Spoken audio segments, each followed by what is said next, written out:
In 1959, deep in the golden age of Italian motorsport, a curious little coupe rolled out of a workshop in Milan. It wasn't a Ferrari, nor a Maserati. It didn't roar with the fury of a V12 or flash the price tag of a race thoroughbred.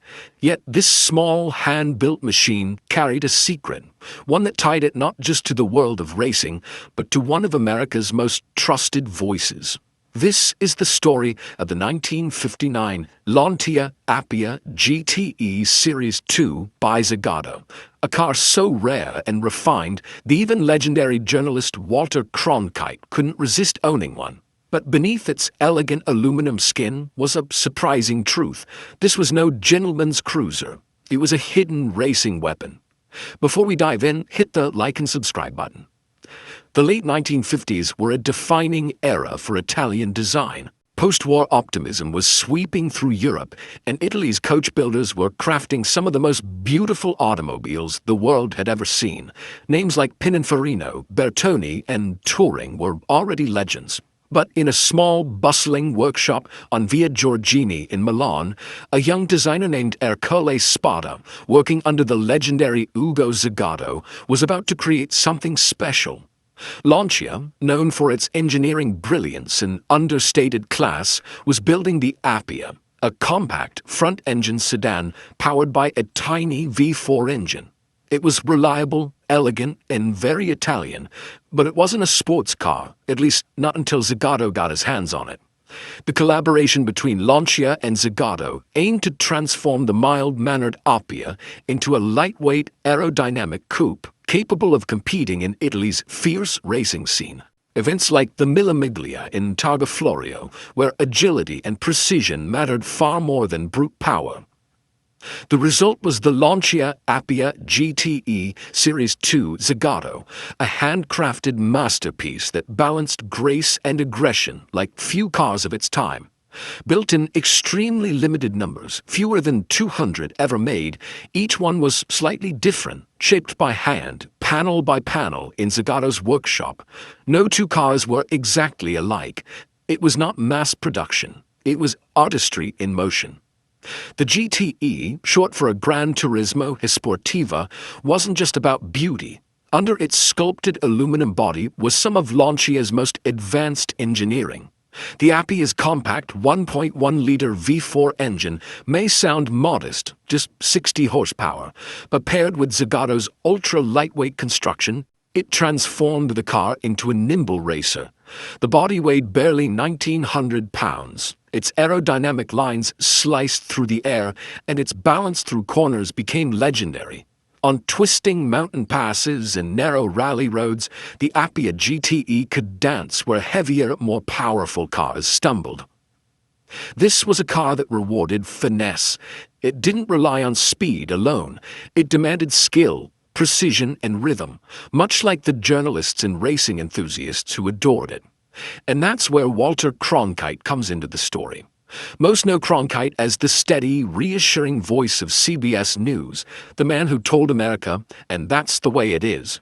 But off-camera, Cronkite was a passionate motorsport enthusiast. Long before becoming a broadcasting icon, he raced cars, seriously raced them, in events like Sebring and Lime Rock. And the Lancia Appia GTE was one of his secret weapons. Cronkite's connection to the car wasn't just about style or exclusivity. It was about purity. He admired machines that reflected craftsmanship and integrity, values that mirrored his own approach to journalism. The Lancia Appia GTE, with its hand-built Italian soul and quiet capability, fit him perfectly. He reportedly owned and drove one, not for show, but for the thrill of true mechanical communication, a bond between driver and car that modern machines could never replicate. To understand why this car meant so much to him, you have to appreciate how different the GTE was from its contemporaries. In 1959, Ferrari and Maserati were focused on high-speed endurance racing. Le Mans, Monza, the world stage. Their cars were fast but temperamental, built for professionals. The Lancia Appia GTE, on the other hand, was designed for the gentleman racer, the skilled enthusiast who wanted to compete on weekends and drive home in the same car afterward. It was the embodiment of the Italian Gran Turismo spirit. Elegance meets endurance. Zagato's contribution went far beyond aesthetics. The firm pioneered aerodynamic efficiency long before wind tunnels became standard in car design. The GTE's teardrop roofline, low-slung profile, and rounded tail weren't just beautiful, they were functional. Every curve was sculpted to reduce drag and improve stability at speed. The trademark double-bubble roof, a Zagato signature, wasn't just for looks. It provided extra headroom while keeping the car's center of gravity low. It was lightweight performance art, decades ahead of its time. Lancia's engineering was equally advanced. The car featured independent front suspension, a precision-built V4 engine, and impeccable balance. On paper, it was no powerhouse, but on winding Italian tarmac, it was unstoppable. Many GTEs competed successfully in events like the Coppa della Consuma and Mille Miglia, often outperforming cars with twice their horsepower. Today, collectors describe driving a GTE as a revelation, a blend of delicacy and directness lost in modern cars. The steering is light but precise, the gearbox mechanical and satisfying. The engine sings at high revs, eager and alive. You don't overpower the road, you dance with it. Every shift, every curve, every vibration feels personal. It's the kind of engagement that modern cars, for all their speed, have forgotten. But back in 1959, the Lancia Appia GTE Series 2 by Zagato stood as a time capsule of a lost philosophy that performance and elegance could coexist, that racing could be about soul, not just speed. It was a car that proved brilliance doesn't always need horsepower. Sometimes it just needs heart. And for Walter Cronkite, that connection was personal. When he wasn't behind a news desk, he was behind the wheel. Helmet on, gloves tight, eyes fixed on the apex. He wasn't chasing fame or trophies. He was chasing the feeling of being utterly in sync with the machine.